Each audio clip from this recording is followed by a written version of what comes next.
So, ang ginawa natin kanina, we tried to explore po yung mga available online na sources no, ng mga map layers. Yun yung ginawa natin kanina. So, parang for rapid assessment and visualization.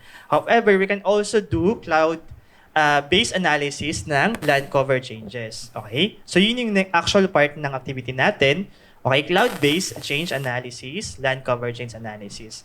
So, for this one, we will install or will register sa Google Earth Engine, yung ating cloud-based platform for our succeeding activities. Siya din yung gagamitin natin sa flood extent mapping at sa landslide mapping. Okay, maliban dito sa cloud change analysis. So, proceed po tayo sa sa page 147 para sa steps on how to register sa Google Earth Engine. Okay? So, i-demonstrate ko po or ipapakita ko na lang po yung sa module since meron na po akong account. Sundan na lang po natin, no? So, proceed po tayo sa registration sa Google Earth Engine. Again, this is a cloud-based platform by Google. Okay? Developed by Google. So, sa Google Earth Engine, we can analyze, visualize amounts of satellite images and spatial datasets. So, meron na po siyang library, okay, ng mga satellite data. For example, meron na siyang Sentinel collection. Meron siyang Landsat collection. I mean, available na sa collection niya. So, tatawagin na lang siya ng mga script natin. Okay? No need to download yung Sentinel. Tatawagin lang siya ng mga code natin or script. Doon natin ipaprocess sa Google Earth Engine. Ang pwede nating i-download yung output na. So, ganun siya kaganda. Kasi, no need to download yung mga satellite in case we want to derive products directly doon sa cloud-based platform. So, puntahan po yung site. Again, nasa page 147. Copy nyo lang po yan. Okay? May mga questions po dito na talagang dapat same yung ating sagot dito sa manual kasi yung Google Earth Engine po ngayon ay may options na commercial or public usage lang. Okay? Pag namali tayo ng sagot, kailangan nyo magbayad. Commercial. Since wala naman tayong budget, doon tayo sa non-commercial usage. Okay? So kindly follow na lang yung instructions or sundan yung aking ipakita. So lumabas po ito, no? Piliin nyo lang po yung email nyo. Lalabas po yan yung email. After selecting that sa registration page. Tapos, i-click lang po yung agree. Tama? Tapos, ito po yung lalabas. Lumabas po ito? Sige po. Create project lang po. Under the configuration setting or tab, create project. Okay? So, lalabas po ito, no? So, sa configuration, dapat doon tayo sa see if you are eligible for non-commercial use. Okay? Huwag sa commercial use. Click natin yung get started. Wala lang. So, organization, blanco lang po yan. No organization. Click create. Then, lalabas na po ito. Same configuration pa rin, no? Nasa yung pangatlo. Okay? Then, get started sa non-commercial use sa baba. This one. Okay? Ito po yung sagot natin. Tuloy-tuloy lang po yung tanong dyan. Make sure lang nga po ito yung sagot natin. Okay? Pag pinapili po ng organization type, nasa dulo siguro, I think, yan. Earth Engine Trainee. Yan. Tuloy-tuloy po yan. Click next lang hanggang lumabas yung mga tanong na to. Yung importante po dito, itong dalawa, piliin po natin yung trainee tapos participant. Tapos yung date lang ng training. So libre naman po siya if yung usage natin ay training. Okay? Kaya yun ang pipiliin natin. So sa training po, ano lang naman po yan, placeholder. So hindi naman po necessary na pagkatapos ng end date, wala na kayong access. Tuloy-tuloy naman po yan. Sige po, sa next po yan. Sige po. If tapos na po, kindly click lang yung upon clicking check eligibility, di ba? Na-click nyo yan. Next nyo lang yun. Ito po yung sagot sa tanong ni ma'am. Ito po yung bago pa lang. So parang last month lang siya nagkaroon ng limits. Dati kasi unlimited yung usage namin. So happy kami ni Raymar doon. Pero na ngayon, since multiple na marami ng users, meron ng limit sa pricing or calculation limit per user per month. Okay? Yung limit niya, yung calculation ng usage nila is 1,000 EECUR per limit. Pero for us, since basic users lang naman tayo, enough naman yung limit na to, yung community. Okay? So, click community. Kahit bukas lang. Ah. So, di naman siya mag-end tomorrow talaga, yung access. Sa plan po, community, no? Kasi ito yung by default, libre. Okay? But for example, if you want yung organization nyo active for climate change mitigation, pwede ka daw kayo mag-apply ng partner tier dito. So, almost unlimited siya kasi 1,000 plus yung limit or 10,000 plus yung limit. Okay? After that, click next. Lalabas naman po yung describe your work. Kung saan dito. Any of that naman will work po.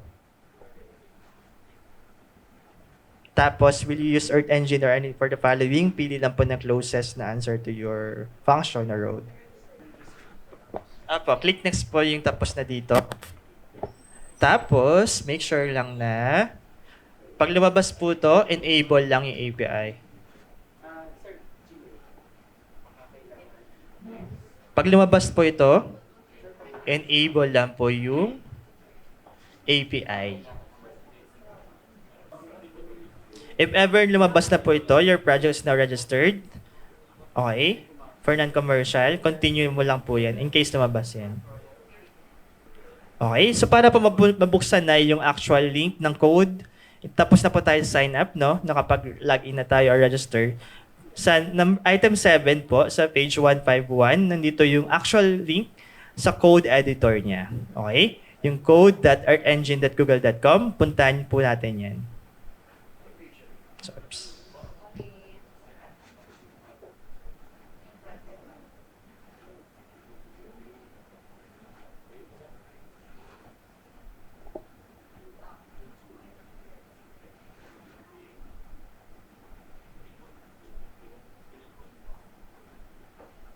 Okay. Ito po yung lalabas, no? Pag first time yung pumunta sa site, lalabas po itong question na to. Make sure na i-click natin ay yung I'm authorized kasi meron ka nang ginawang cloud project kanina. Okay? Make sure na i-click natin is I'm authorized for an existing cloud. Pag na-click mo yon, piliin po yung ginawa kanina na LGU training. Okay? Yung bagong ginawa tayong LGU training, yun po yung piliin. In case may previous projects kayo, wag yun ang piliin. Yung LGU training na folder.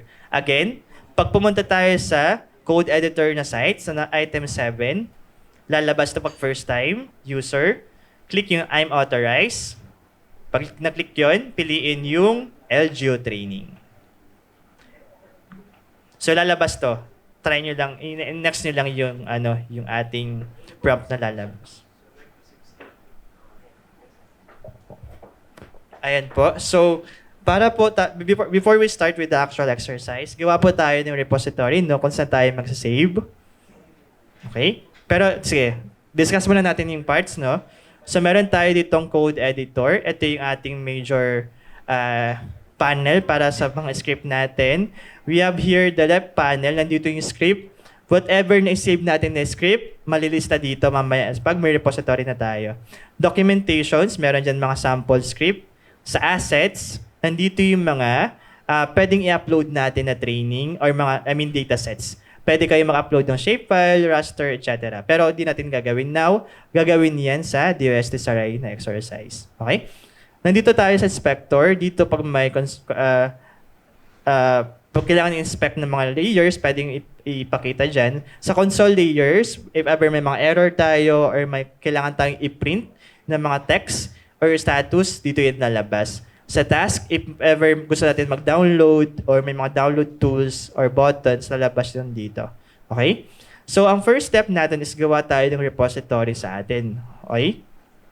So, to do that, okay, sa left panel po ito, left panel, may drop-down button dyan. Ito. Sa new, di ba? Yan. Ay, sorry, nasa script dapat. Yan. Nasa script na tab, may new. Click niyo po yung repository. Ito lang yung instruction. Repository. Click repository. Tapos, enter niyo lang yung first and surname niyo. Or any file name or name na gusto niyo. Again, nasa script po ako, no? Nasa script. New repository. Yan. Lagay niyo lang yung name niyo. Yan. Yan. Ito po, example, users. Yan. First name, surname. Okay niyo lang po yan. So yung tapos na po, you can explore po again. So meron po tayo dito yung ating explorer, no?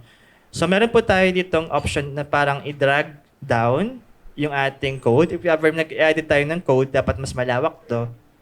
Pwede mo siya i-slide down. Ayan. Gusto mo naman mas malaki yung view ng map, pwede mo siya slide up. Ganun lang siya. Ayan. So pwede yan ma-adjust. Okay? Then meron tayong option to visualize yung map or yung satellite, Google Satellite. And if tapos na po yung iba, you can proceed po sa page 154. Nandyan po yung link, copy nyo po yan, open nyo po sa kung anong browser ang ginamit nyo to register the GA account. So, open kayo ng bagong window, doon nyo pa i-copy para ma-browse nyo yung link na yan. Sa page 154.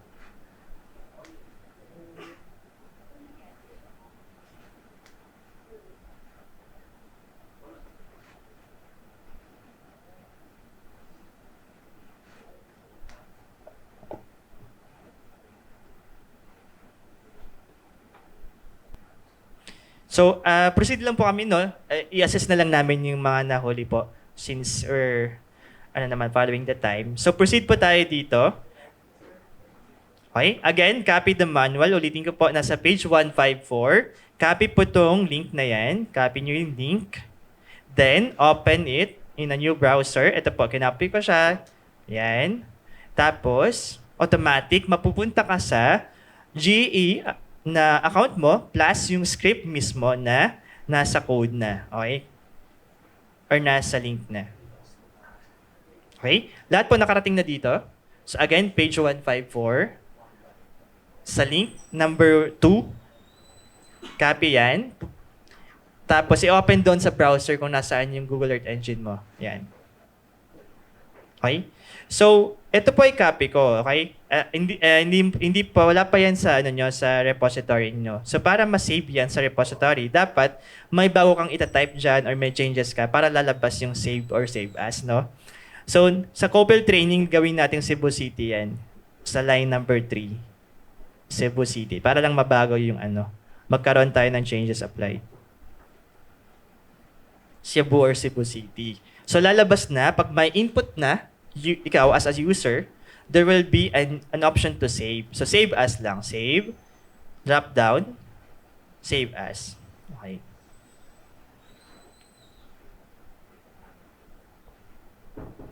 So, sorry. Lagay nyo lang po sa file name ay exercise 5.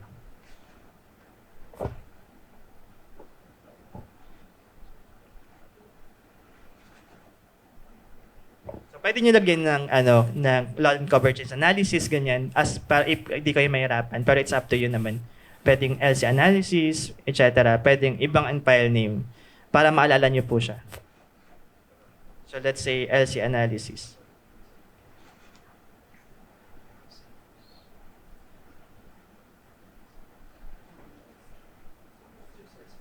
So, punta kayo dito sa script nyo. Nakasave na yan sa under your repository. Nakita niyo po sa copy niyo? Yun. So anytime pwede nyo balikan yung script. Make sure lang na any changes na gawin natin dito, you have to save it para ma-reflect doon sa copy na under your repository.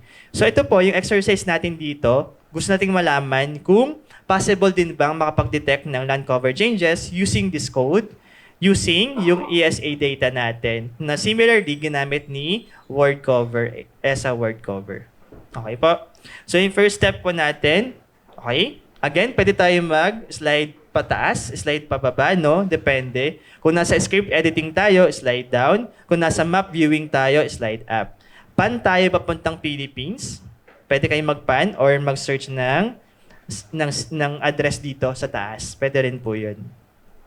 So, you can click Cebu, Philippines, ganyan.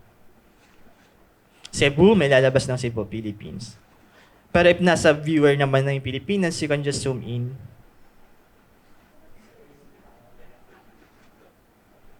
Yan. So, yun yung example. Pero later, yung default natin dito nasa ibang site.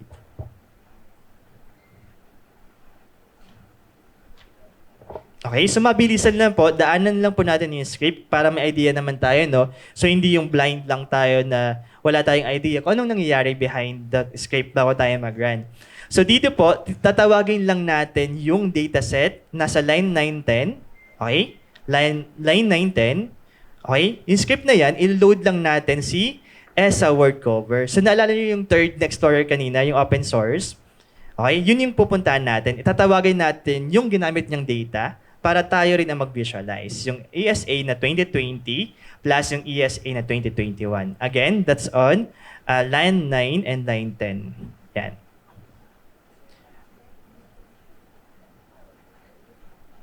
Na-move po ba dyan? Basta po, nandyan sa magkalapit. Sige po. Basta yung WC 2020-2021. Baka na-move ng 1 po sa akin yan. Okay? Yung nasa, naman po, pababa lang naman po tayo, no? Sa part B naman, ito naman yung kinakalculate natin yung difference. Okay? Sinosubtract lang natin yung 2021 from 2020 para makita ano yung mga, tawag dito, mga cover na nagbago. So, yun yung po yung binary land cover change. Sa reference layer, okay? Nandito lang yung code para ma-up sa viewer natin yung layer. So, add layer. Yun yung code para ma-add natin yung visualization ng map ng word cover 2020 and 2021. What if we want also to visualize yung Sentinel, hindi yung land cover, kundi yung Sentinel? Itong script naman sa part D, kinukuha niya yung composite, clear images, okay? Para sa date natin sa 2020 and 2021. So, yun yung part D natin. So, konting script lang yan, pero kaya na mag-composite ng images para maiwasan yung mga cloud. Okay? Letter E, pwede tayong mag-write ng mga specific na code, no? For example, gusto mong malaman ano yung changes na naging build up na hindi dati build up. So, ito yung script niyan, to var to build up. Okay? Yung next naman dyan, ano yung mga changes na dati siyang trees, pero hindi na siya trees after 1 year, yung 2021. So, yun naman yung code dyan. So, pwede yun ma-revise based on your target changes. Okay? Yun lang naman importante sa code na to, the rest ay visualization na siya. Okay? Sa app naman, ito importante din pala siya, yung table naman, para magkaroon tayo ng automatic printed table ng area. Okay? Area ng trees, etc. So parang nire-replicate natin yung doon sa Explorer, no? Ni ESA. So nire-replicate natin, pero sa atin, sa local data tayo mismo. Okay? The rest, visualization lang yan. Okay? So, click na tayo ng run. Click run. Okay? So, by default, yung ROIs natin is nasa national contacts natin, no? Later, lipat tayo sa Cebu. Pero, ito muna yung ating sample. Click run. Make sure pala na may space dito sa console, no? Click console. Medyo i-move natin to the left. Tapos, run ulit. Para lang din malaki yung table na ma-print. Again, in-adjust ko lang po itong console papunta sa left para yung table na ma-print ay malaki-laki. Ayan, so mas malaki siya. Kasi depende sa size ng ng space doon sa console. So ang area natin na same area ng ating national context for our initial example. Meron tayong script sa baba kung saan piniprint natin yung legend, no? So ayan siya. So meron pwede tayo mag-print ng legends dito sa Google Earth Engine. Okay? Somewhere dyan sa code sa baba, may map add legend tayo dyan. Okay? Try natin, tingnan yung mga layers. Bakit nandito tayo sa Metro Manila or NCR? Kasi, click nyo yung geometry imports. Ito. Geometry imports. Yung region of interest natin ay nandyan. Okay? Gagawan niya lang yung specific area na napili natin. Tama? Unlike doon sa ROIs natin sa satellite download, no? So kahit namili ka ng ROI, yung Sentinel tile ang ibibigay sa'yo, yung buong tile. This time, kung ano yung specific area mo, yun lang yung gagawa niya ng output. Okay? Again, di ba yung download tayo sa Explorer? Kahit maliit yung ROI mo, you have to download the whole tile. Ang maganda dito, kung ano lang yung talagang ROI mo, yun ang gagawa niya ng output. Mas minimize yung need to subset. Na kasi meron ka na agad na ROIs. Okay? I-hide lang natin muna yan. I-hide check natin yan. Okay? Sa layer naman, click natin yung layers. Automatic may expand yan. Again, layers. Yan. I-overlay lang yung mouse dito. Sa layers. Okay? Para lang din na siya magtago, mag-hide and hide, click natin yung lock layers. Again, layers, i-lock lang natin siya para consistent siyang naka-display. Okay. May lock po dyan, may padlock. I-lock natin yung padlock. Okay? Para makita yung mga layers, same lang naman sa QGIS. You can check, uncheck para makita yung layers. Kung ano yung nasa taas, matatakpan niya yung nasa baba. If in case para sa raster. Yan. Try natin i-hide muna lahat.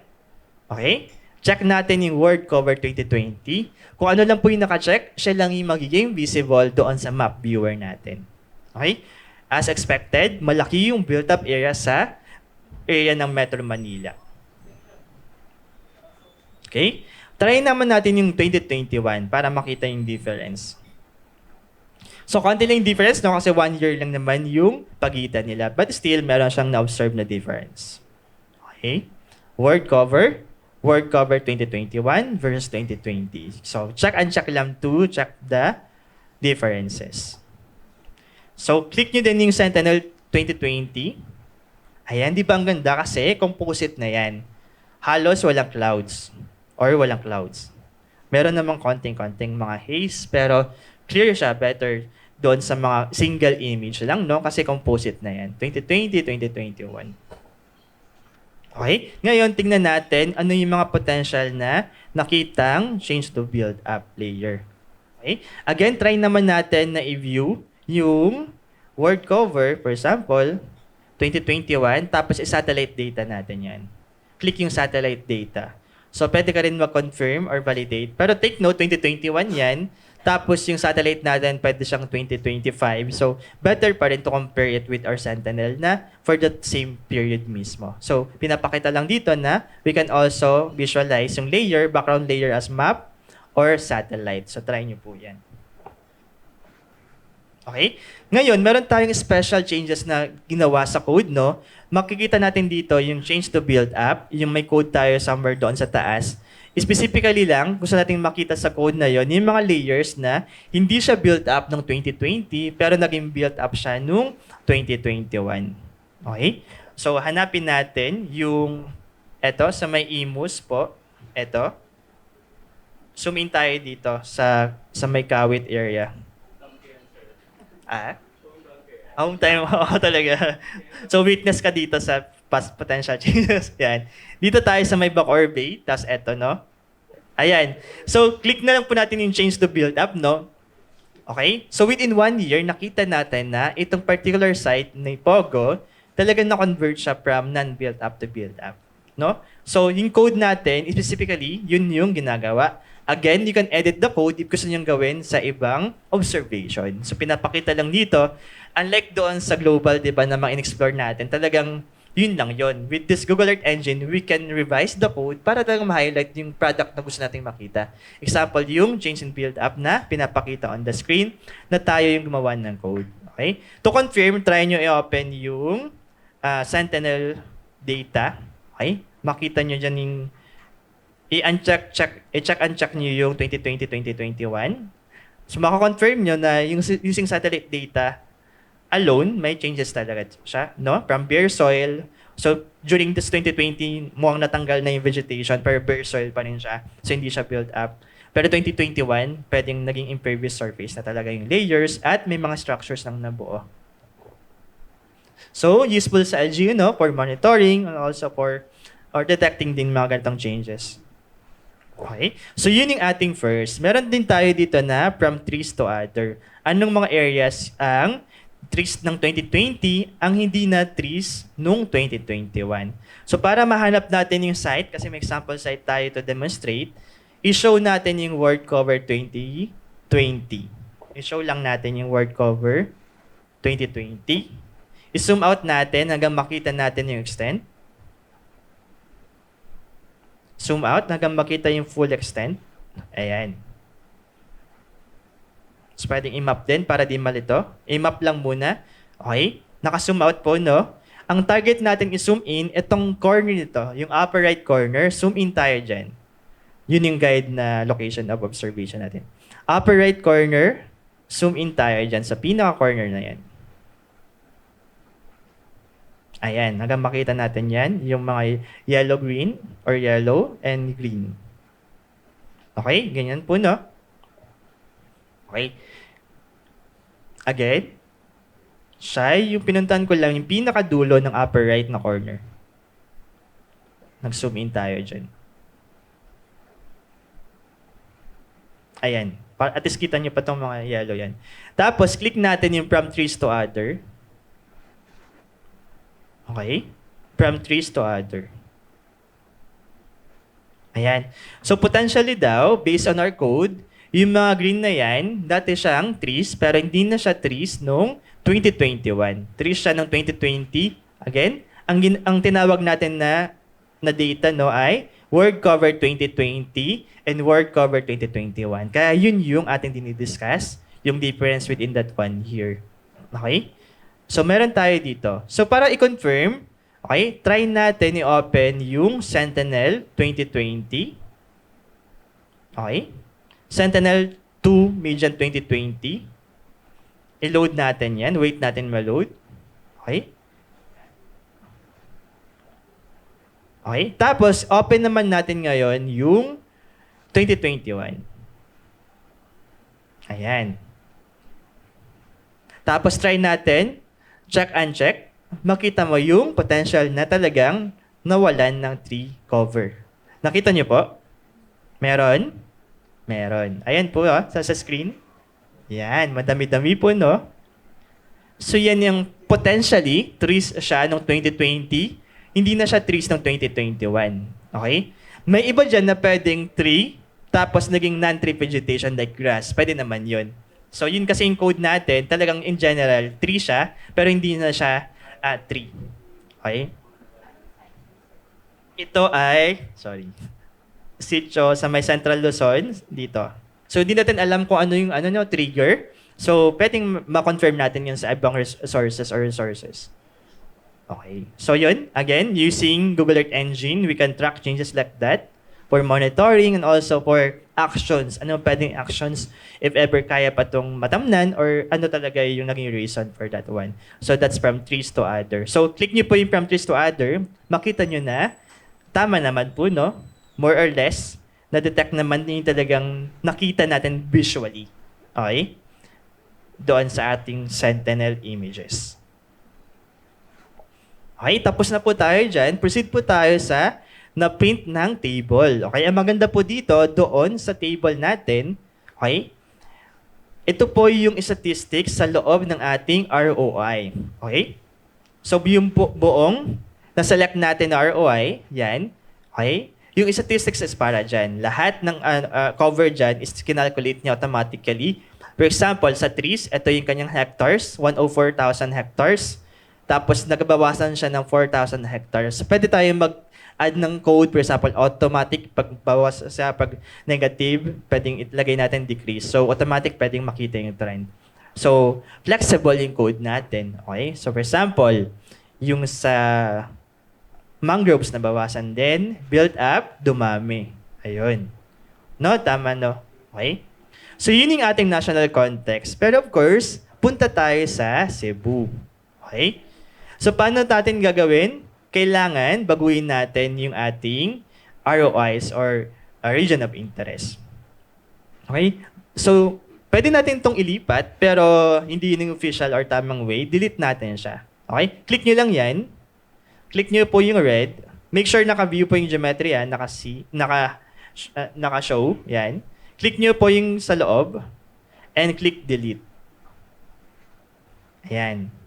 Tama po? So yung geometry natin, wala na siyang laman na geometry.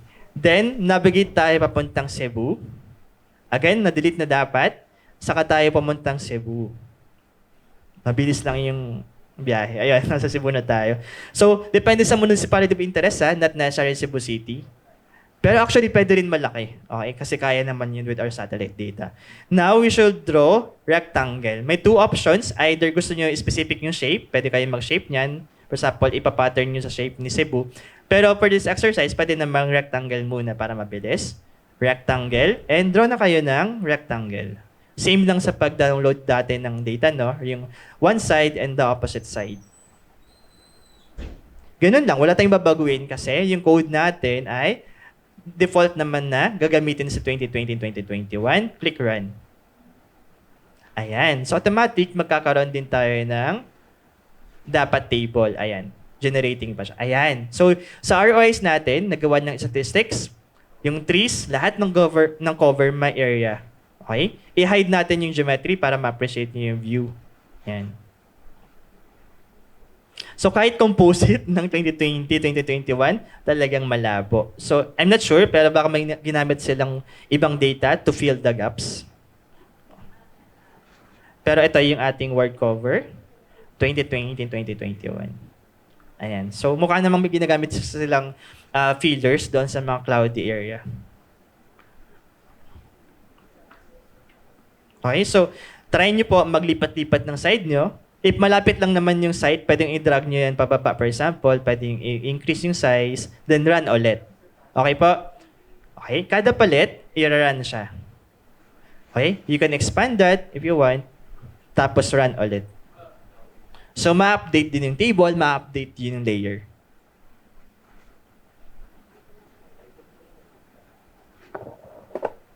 Ayan. Pwede naman, sir. Sabay niya. For example, meron ka dyan, for example, ito yung geometry mo. Pwede kang mag-add ng another geometry. Ayan. Okay? As long as under the same siya. Okay? Geometry 2. 2 polygons yan. Ibig sabihin, one run, pasok yan na dalawa. Yan. Opo, para ma-update yung results. Ito. So, kunwari, dalawa yung ginawa kong geometry. Nandito lang siya. 2 polygons yung pinili ko, gagawa niya parehas. Okay? So sa code natin, ang tinatawag lang is geometry. Okay? Pag nag-add tayo ng geometry 2, mag-error yung code kasi ang tinawag natin na source of AOI or ROI is geometry. Okay? So geometry lang ang ilagay natin. Doon tayo kaya tayo nagde-delete para geometry pa rin yung gagamitin na file name or variable.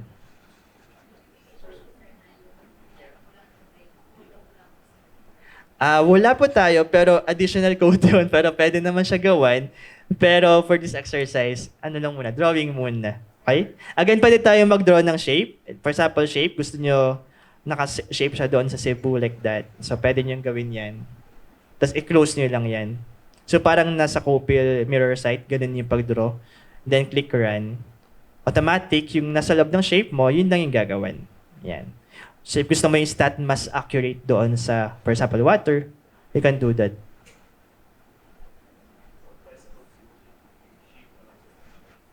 Po. Yung sa flood extent natin doon, ma'am, sa flood extent mapping, talagang ano siya, per region siya. Ayun. So magpipili ka na lang ng region or magta-type yun. Pero for this one, drawing lang muna siya. Yan, explore nyo po muna hanggang mag-12. 5 minutes naman na po na. If you have questions, taas lang po yung kamay.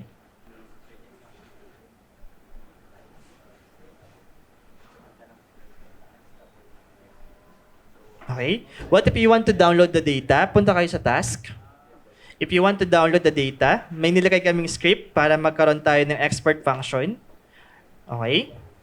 Punta kayo sa task. Pag nag-run tayo, automatic ma-update din yung task. If you want to download the land cover, click nyo lang yung run or yung shapefile ng mga land cover. So, try ko lang to, for example, yung raster or raster ng word cover. Click run. Okay? Automatic ma-save yan inside your Google Drive. Ilalagay nyo lang dito yung inyong drive folder name. If wala kayong ilagay, automatic siya yung gagawa. Okay? So, click run. So, yun, automatic, madadownload yan or masasave sa yung Google Drive folder. So, since connected naman siya sa Google account natin. So, again, if you want to save yung mga progress natin, click lang yung save. Automatic ma-save yun sa file name na ginawa nyo kanina for this one. Unless you want to save as other file name, save as yung gagawin nyo. Yung waiting for you to run, if kailangan mo lang naman ng local copy or ma-download yung copy. You can bookmark din po yung site natin, yung code.google Earth Engine. Save nyo yung website nga nasa browser nyo ngayon. Pero pwede naman code.googleearthengine.com if gusto niyo mapunta sa main browser, hindi sa specific na exercise.